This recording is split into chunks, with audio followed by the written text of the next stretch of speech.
Good morning. How are you guys doing? See the nice hat I snagged from Peterbilt? They also gave me a red shirt and a cup for our inconvenience on the last video. Here's our load. We are about to climb the tallest pass in British Columbia. The tallest pass that's open year-round in Canada. So the tallest year-round highway you can take, which is Kootenay Pass. Before you guys start typing, go ahead, type. Tell me which pass is taller than Kootenay Pass without Googling it first. There isn't one. So this is the tallest, longest hard climb in British Columbia. Everybody running Highway 1. Highway 3 is way more challenging than Highway 1.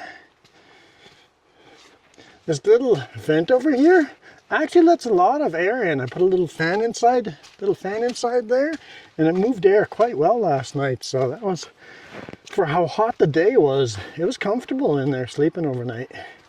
It's quite comfortable. I am very happy. I am far from organized. Far from organized. But stuff is starting to get homed. It's a mess back there. But I've organized a little bit, so slowly we're gonna get stuff organized and have a nice, fun new home.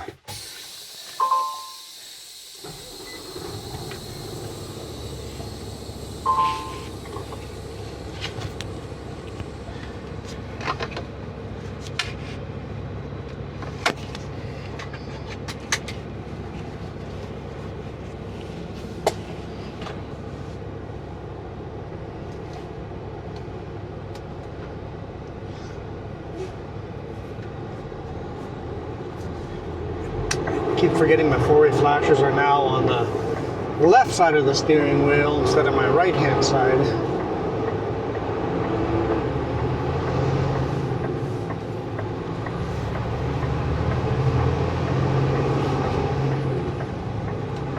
.8% grade over here. 8% grade for quite a while.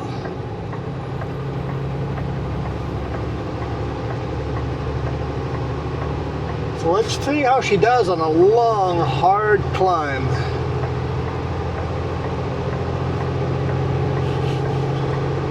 It is 35 degrees Celsius outside. A couple of degrees cooler than yesterday so far, but it's only noon, so give it another hour or two, we'll probably hit what we did yesterday.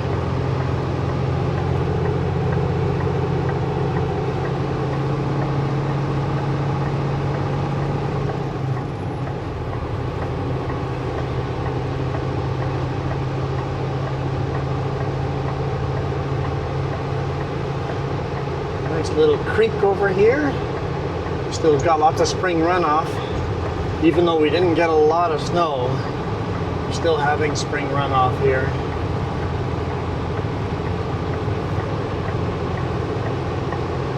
I don't see there being any snow at the top of this pass, but you never know. You never know what we'll run into.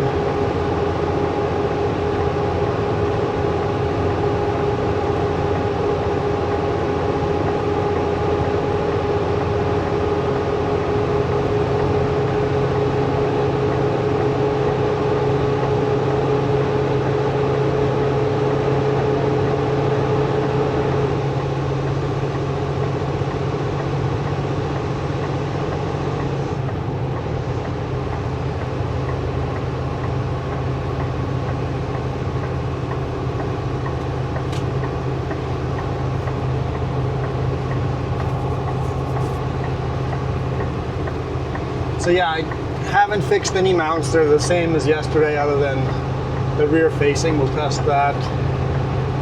I wasn't all that optimistic with the rear facing, so we'll see what we get. I looked at the other footage from yesterday for a few seconds, but I didn't have time to deal with that. So I'm way behind on editing and stuff, but hey, we're rolling, and so far, 0 issues. Even my Sirius XM got activated, and now I've got radio. Yesterday felt so lonely. No Sirius XM radio. FM radio just in very few spots. Not in the mountains over here, you don't get a lot of FM and AM radio. And no VHF radio, no CB radio, so that felt just naked. Just felt so quiet. And I have not had time to pair my phone to this radio yet. Just have not had the time. And you can't pair while driving, which, fair enough, you don't really want to do it. Probably not safe to do it while driving, so. And when I pulled over, all I was trying to do is organize a little bit in the back. Put the food in the right place, put the laundry in the right place. Far from done, but we're gonna get there.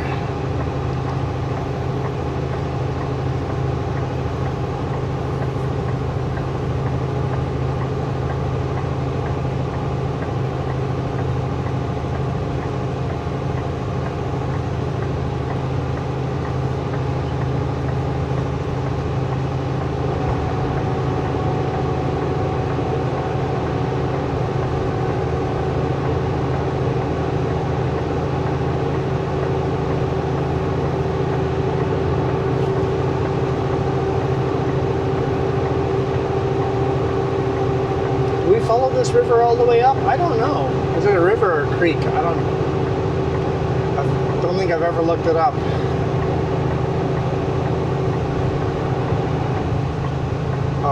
I'm actually very impressed with the pulling power of this truck. Yeah, we're not max weight on here, but still a very heavy load.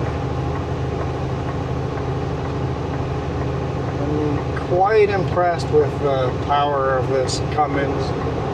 And then the transmission is not a Eaton. I don't remember the name brand of the transmission, but it shifts really, really well. I'll have to look that up again. I think it started with an E. I found out very quickly that the transmission torque's a little bit different than the Eaton. So if you put your foot all the way down, it thinks you want lots of power, high RPM. If you light foot it at a light, like at a stop, or it thinks that you don't need a lot of horsepower and it shifts early. So you can decide the shifting mode you want to select by how you press the throttle at the beginning of a stop. Even fully loaded, if I'm light on the throttle, it goes through the gears too quick.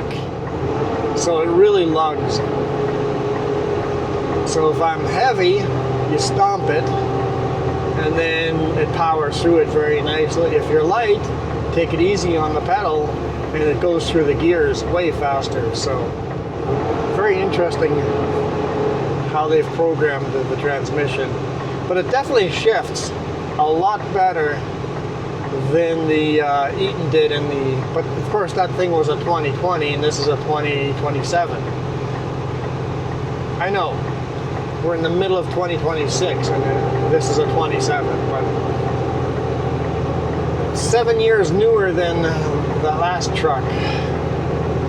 So technology has come a long way in 7 years.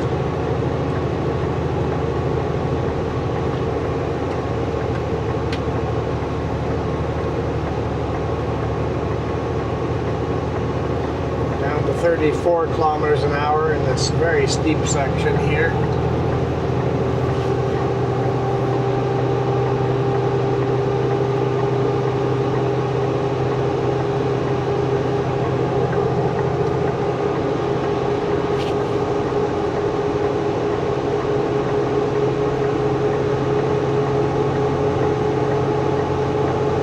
luckily there's lots of passing zones, so nobody should ever feel like they have to pass on a double solid. I mean, people do, but you shouldn't.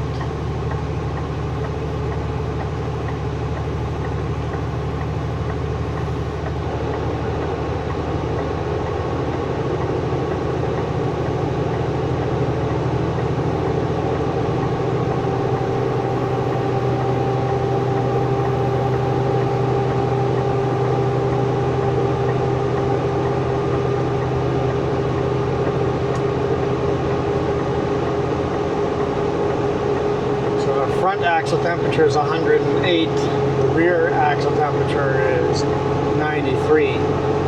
Obviously the front axle is doing a lot more work. The Super Bee, I just barely clicked in the diff lock or the power divider, so now the rear axle is going to have power to it as well.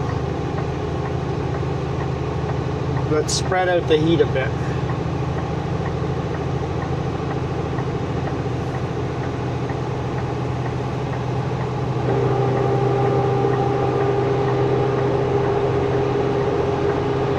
See, this truck doesn't have a signal light on the fender, so you guys can no longer see when my signal lights are going, other than the click-click sound inside the cab. And maybe the dash cam, or I mean a shoulder cam might capture some of that too.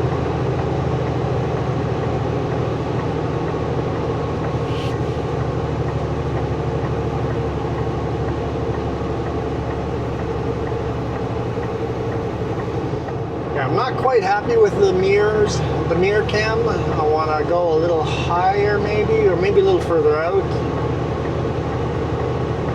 Just so we get less mirror in the shot.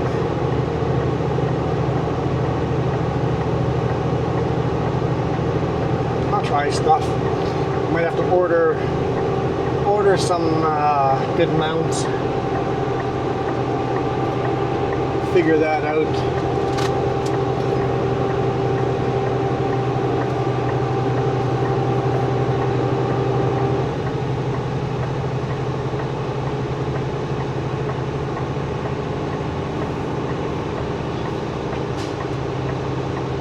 Even me driving, it's going to take me a while to get to the point where I know how wide my vehicle is. I know how wide it is, it's the same width as my last truck, but knowing where the groove is, left to right, this cab is quite a bit wider than the Kenworth. So I'm sitting at least a foot further over. So I very consciously have to keep fighting from driving across the white line. And then sometimes I overdo it and then I'm too close to the yellow line. It's going to take me a little while to figure that out.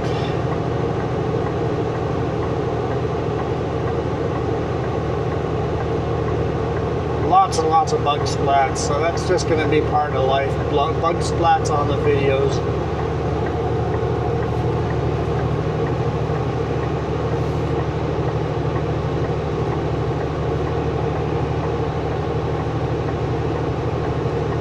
Funny, the different angle hood, what a difference it makes.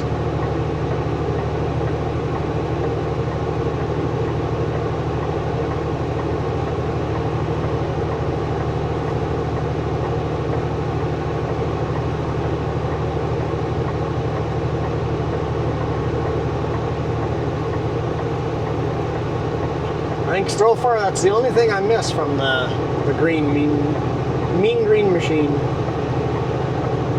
Blue Mist over here. Yes, that's her name, Blue Mist. Blue Mist is gonna get a lot more bugs in the windscreen.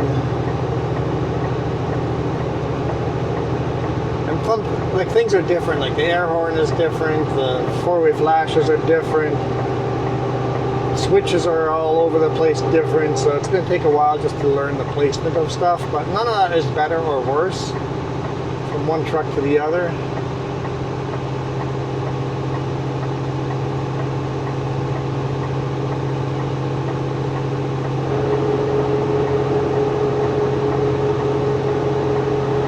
I'm expecting if my axles are going to overheat, it's going to be right here. And I talked about this yesterday. They're not actually going to overheat, but if the truck panics that we're getting too hot, I want to see what that alert looks like.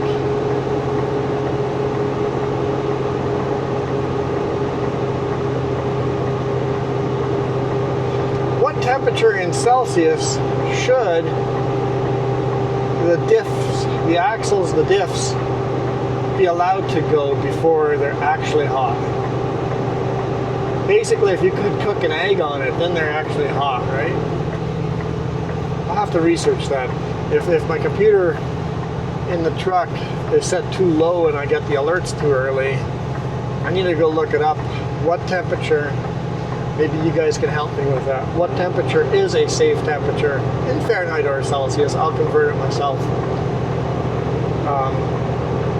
What is a safe temperature to have your axle temp set?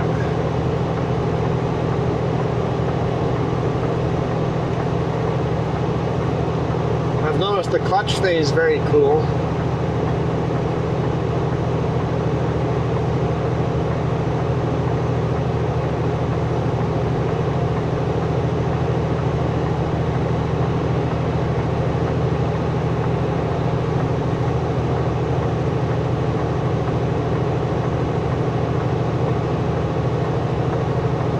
Coolant temperature is very steady.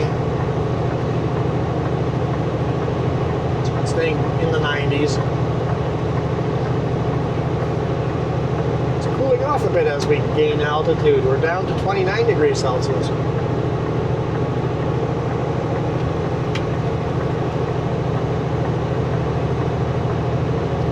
Oil temperature 113 degrees Celsius.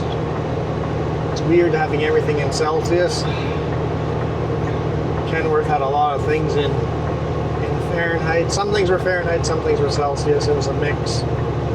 This is all digital, so everything is Celsius.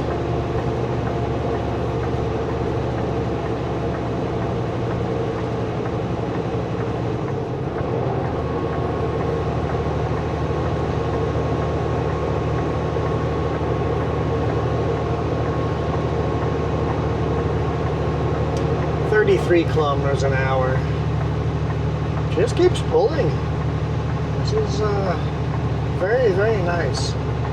The ride is smoother too. The whole cab seems to float a little more. The roads feel less bumpy. Or whatever they've done with that, the technology's come a long way there too.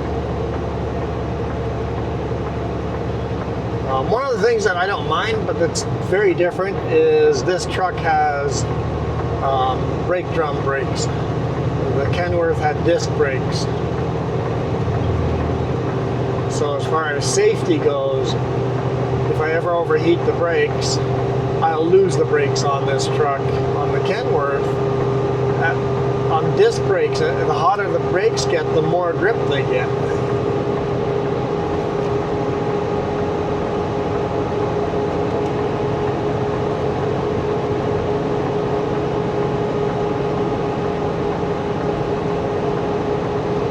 Transmission is 99 degrees Celsius.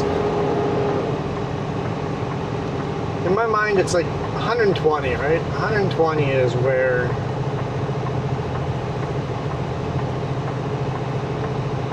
you start getting on the warm side. Probably 150 for like axle temp, right? 100, well, maybe that's a bit high. 130 Celsius? And 120 is still safe, although we're getting pretty close to that right now. We're at 116.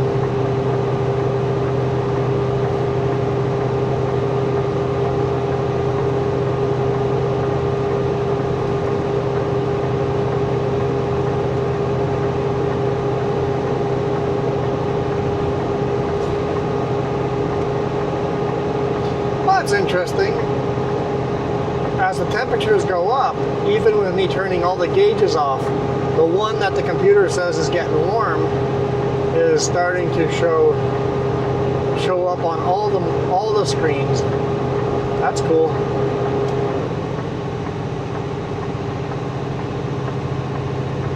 That's really cool. And yes, all that passing there was perfectly safe and legal.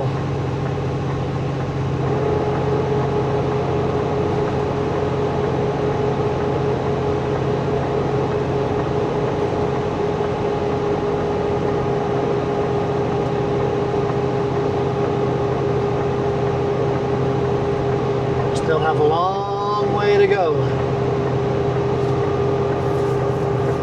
It's been a while since I've seen wildlife on this highway here.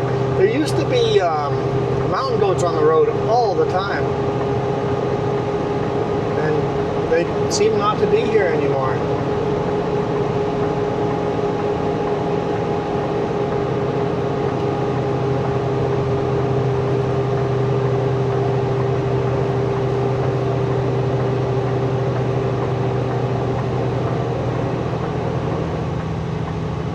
That was what, 8 years ago? 7, 8 years ago, I would see mountain goats up on this pass regularly.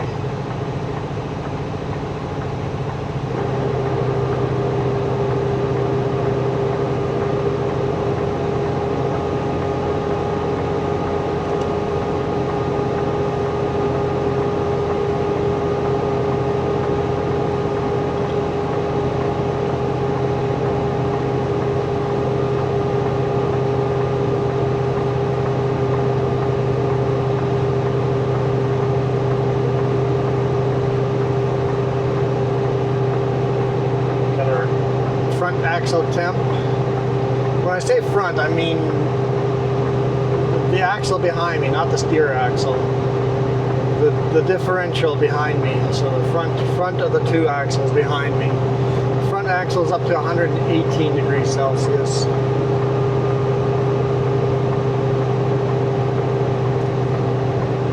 And I kind of explained that yesterday.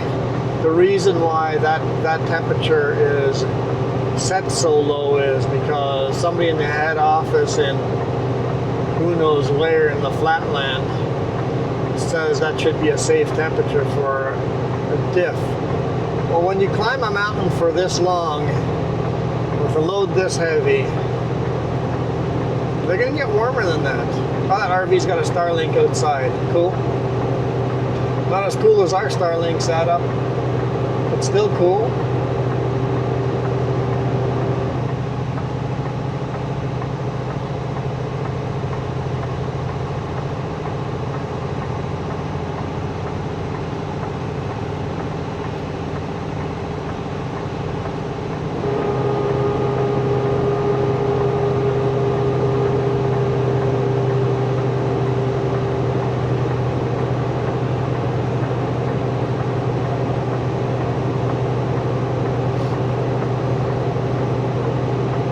If we owned the truck, we would ask them to change the computer so where it starts flashing warning signs to be at a bit of higher temperature. But since it's a lease, home office decides where some of that stuff is. They're just not allowed to change it, which is silly, but you know.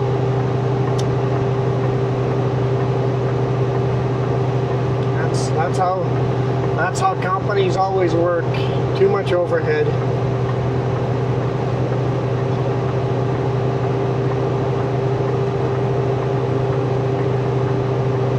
And I might be complaining about the truck, but I really like this. This is so far very nice truck. It even has a subwoofer underneath the bed. Turned on the music and it's like thumping away. I'm like, whoa, got some serious bass in here.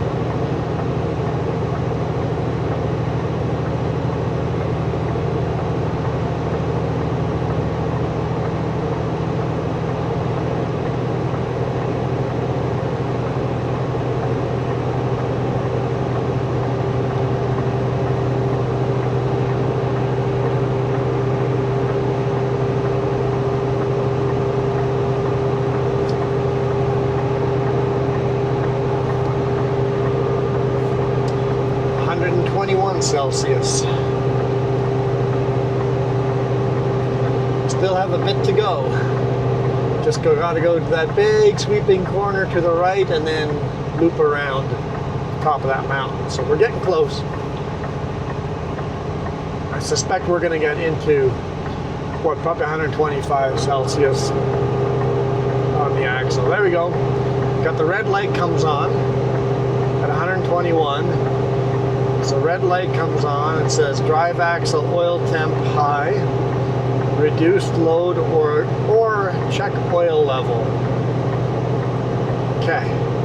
They said ignore that message and keep driving.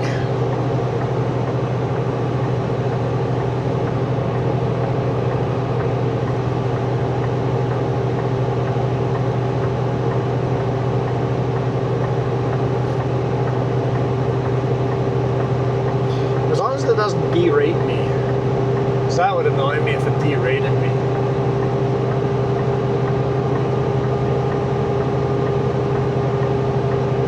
I expected a yellow light to come on, but no, it's red. It's red. It wants you to stop immediately. But no binging, no derate, so I can live with it so far. 123 degrees Celsius. The rear axle's at 108.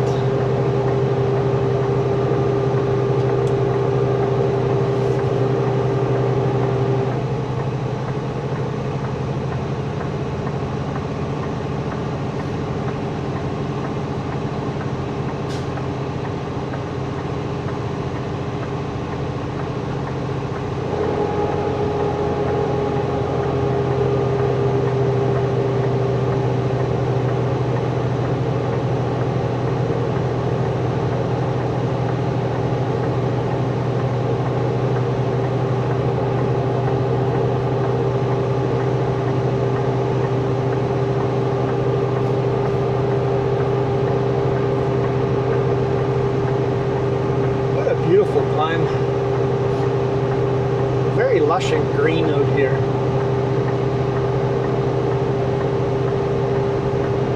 The lighting's a little harsh being midday, but I figured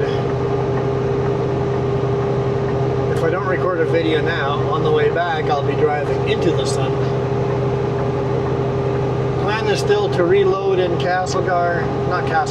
Creston, and then head back. I might even get to reload today, that'd be nice.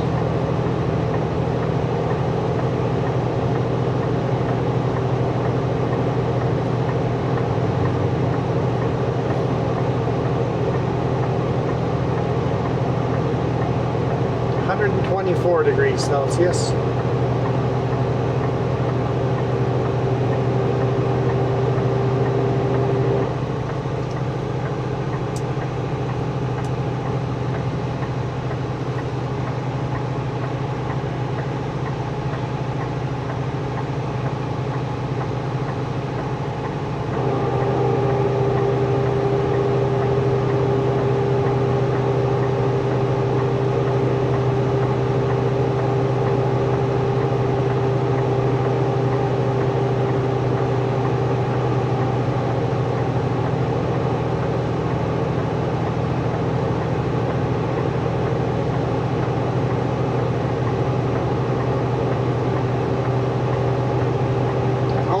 To the top.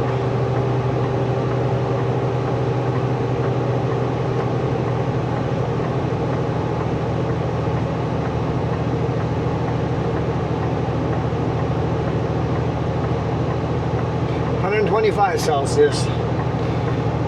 Might actually go higher than my predicted temperature.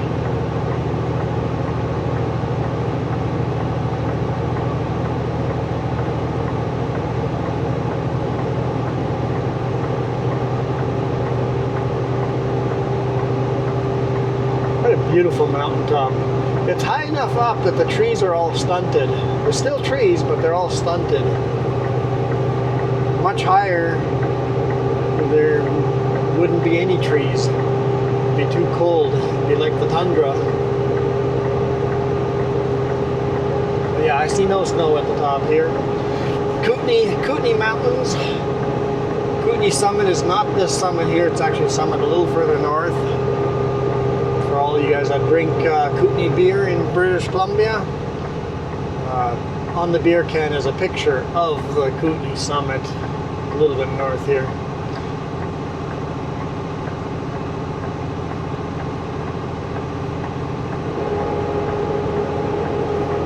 $126. I can see the top.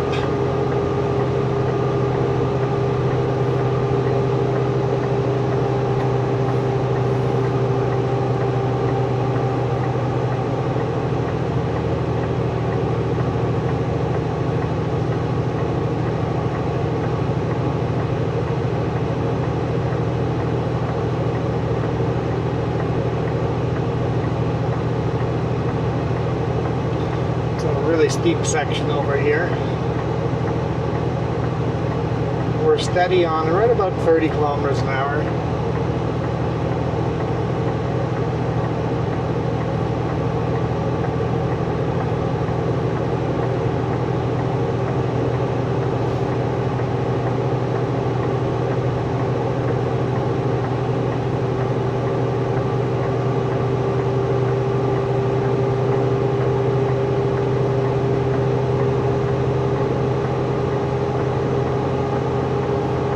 I know for oil temperature you would not want it to be that hot, like motor oil.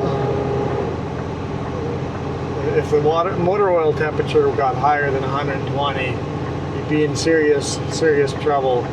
But that temperature is sitting at 96.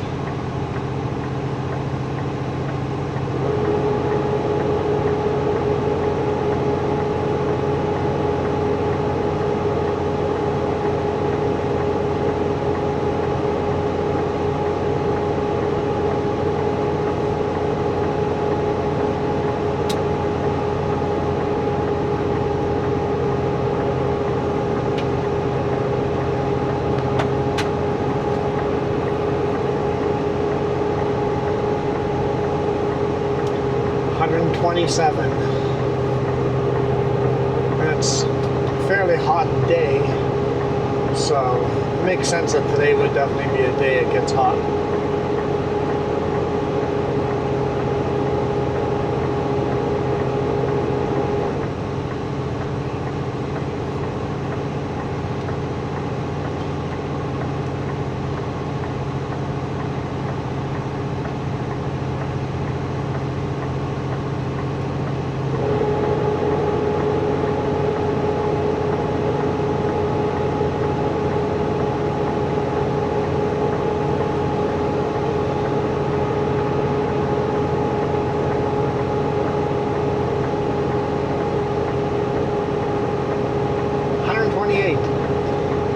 We're pretty much at the top. That's not terrible, I don't think.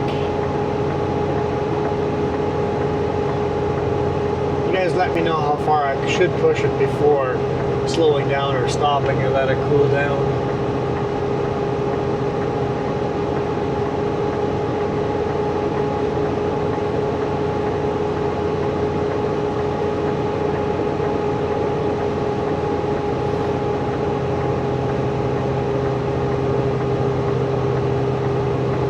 Feel like this last little bit here is like the steepest section.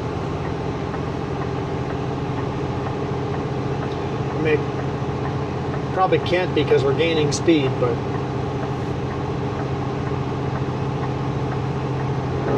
okay, we'll do a brake check up here. I'm gonna grab myself a water jug out of the fridge. Unlike the Kenworth where the fridge was just arm's reach, I could reach behind me and grab water out of the fridge. This truck is designed differently. I can't reach the fridge. It's fine, I'll just have to get used to. When I pull over, I make sure I get all the water I need.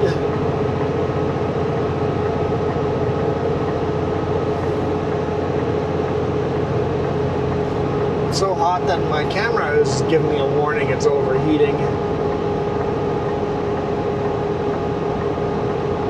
Get some airflow over it.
degrees Celsius.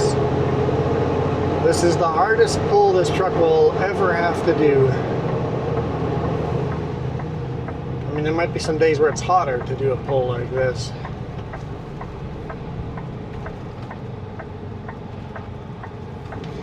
Elevation 1,774 meters. A little lake at the top too. I'll be right back.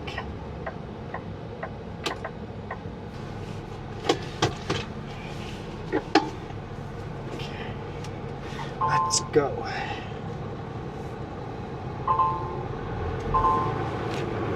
Door open.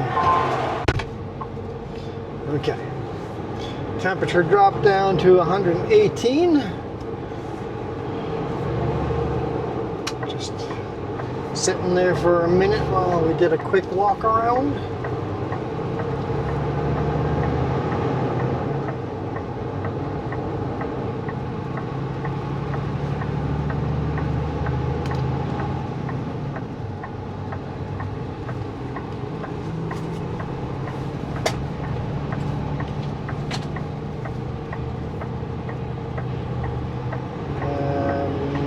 Go to manual. I think 12th gear is where I want to be.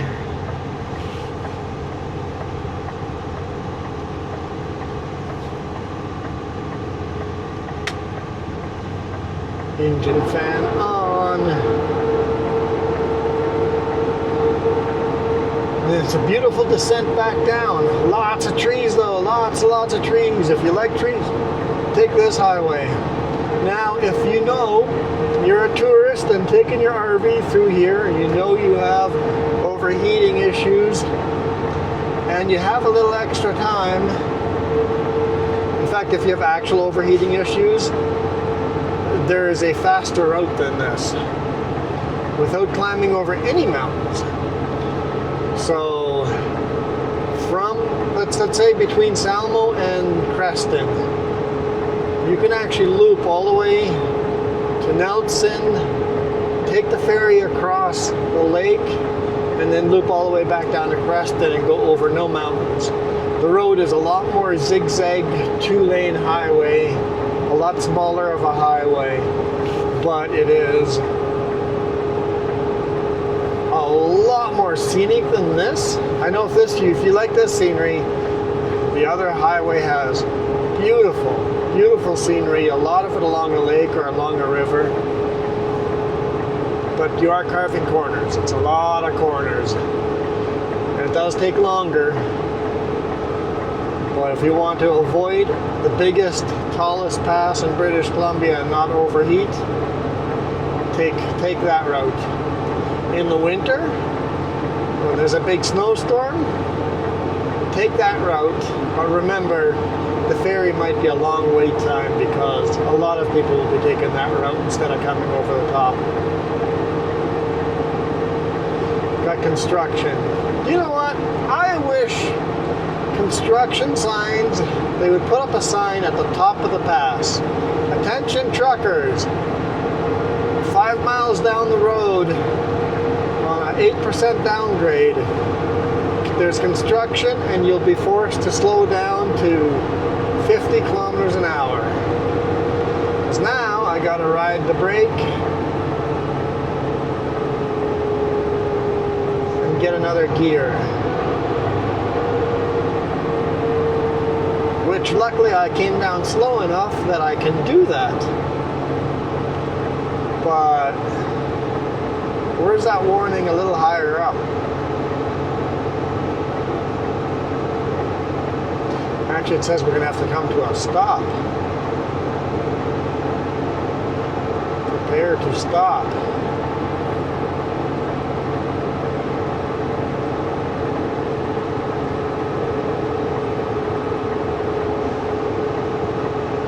Looks like the flag is up and it's yellow. So I don't think I have to stop. Axle temperatures have jumped up again.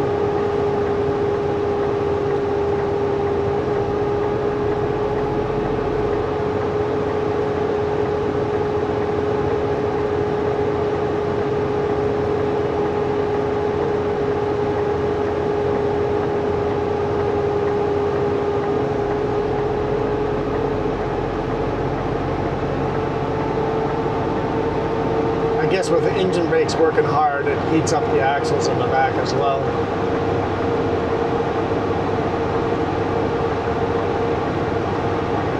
So they're basically removing rock on the left side, and then the dump truck just dumps it off the side of the mountain on the right side.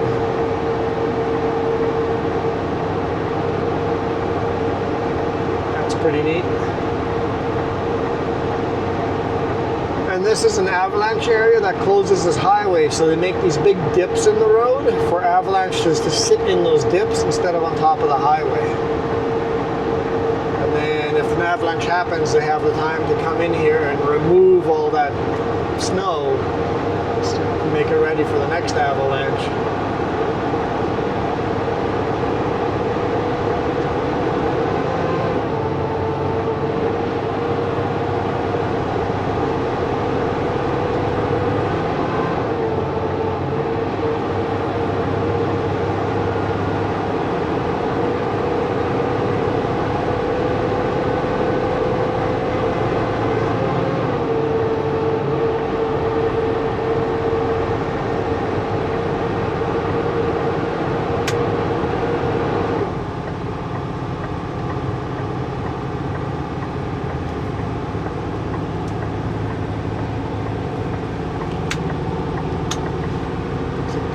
Buttons.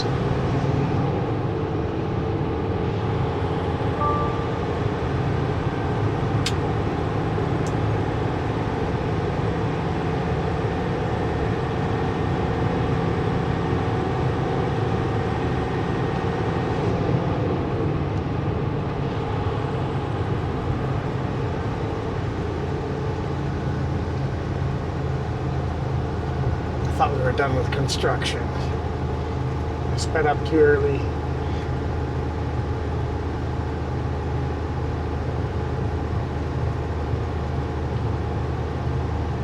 Luckily we weren't doing full speed limit yet, but definitely sped up a little too early. My bad. That's my bad. Try to do better next time. Anyway, as we head down the mountain here, I'm going to call it a day. Hopefully you guys enjoyed that.